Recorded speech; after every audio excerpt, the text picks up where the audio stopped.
Hello everybody, this is Top MTG here today with another Magic the Gathering Arena video. In today's video, I'm going to be breaking down the FNM at Home Challenger Decks event. So, for those of you who don't know, obviously all store events in North America, Latin America, and Europe were canceled, and so to compensate with that and to give players more stuff to do in MTG Arena, not only did they make Brawl free and bring back Theros Ranked Draft, but they're also doing every Friday FNM at Home. So this event starts Friday Pacific time and goes for 24 hours. And so what's cool about this event is it's free to enter, and 2 out of the 3 events they revealed don't require you to purchase any card. So it's basically free to play.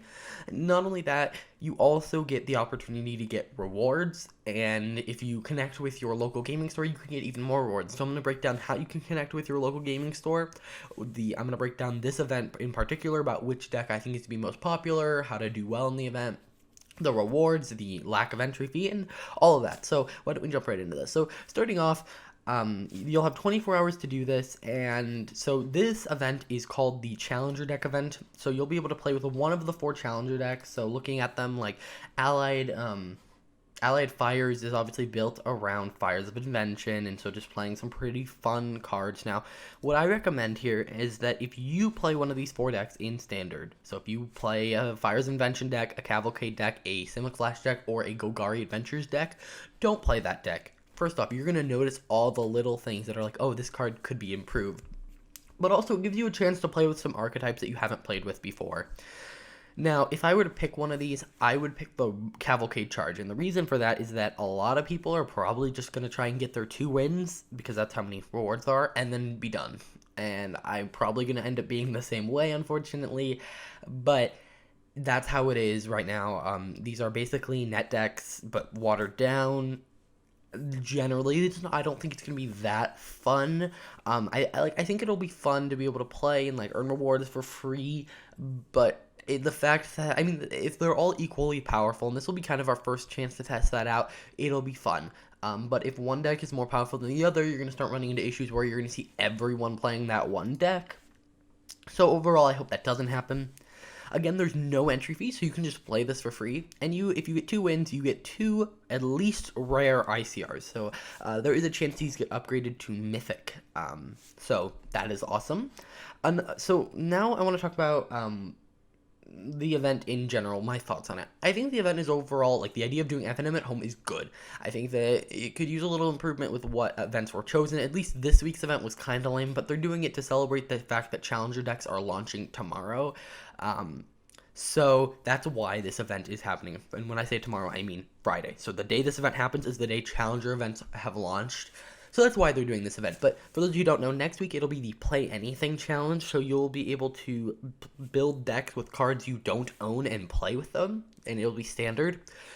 And then the week after that, it'll be Historic Brawl, because Historic Brawl did so well. And now knowing you can get rewards from your local game store, which again, I'm going to talk about here in a second. And you get rewards for actually completing the event. So that's pretty awesome. I mean, this event has no downsides to it, except for maybe if you don't have the free time that they're saying a lot of people have, and now you're being expected to put more time in the game than you were going to, and maybe you don't have time for that, and now you feel like you're missing out on rewards. That's about the only disadvantage I see from posting these events. Otherwise, it's a win-win-win. They are not making any money off of this event. It's a free entry fee. You don't have to build decks, and they're giving you rewards. Now, here's how you connect with your local game store. So it's not like, oh, you enter the WPN number of the store, and then boom, you start earning points for them, and then they can be reimbursed. No.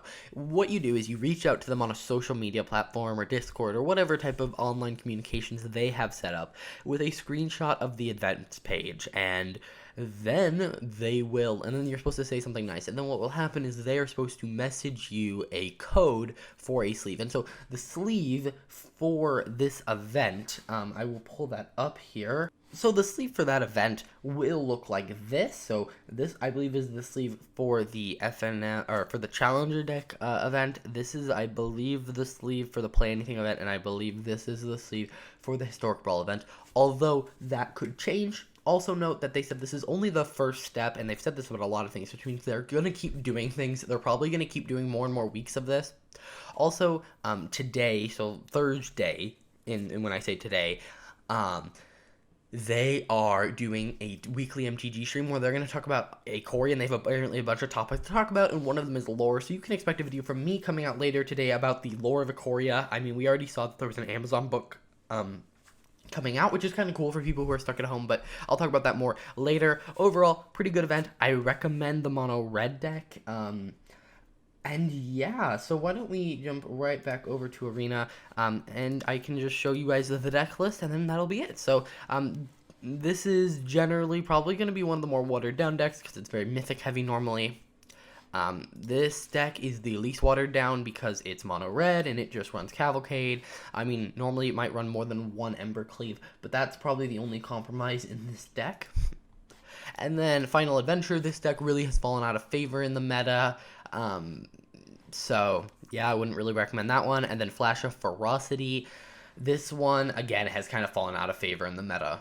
So I would pick between these two, but I honestly think Cavalcade is probably the most powerful because it's the least watered down, and it's also going to be the fastest winning one.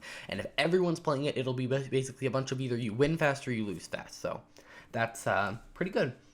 Alrighty guys, that's going to do it for this video. If you enjoyed, please hit that like button, subscribe, and I'll see you guys in the next video.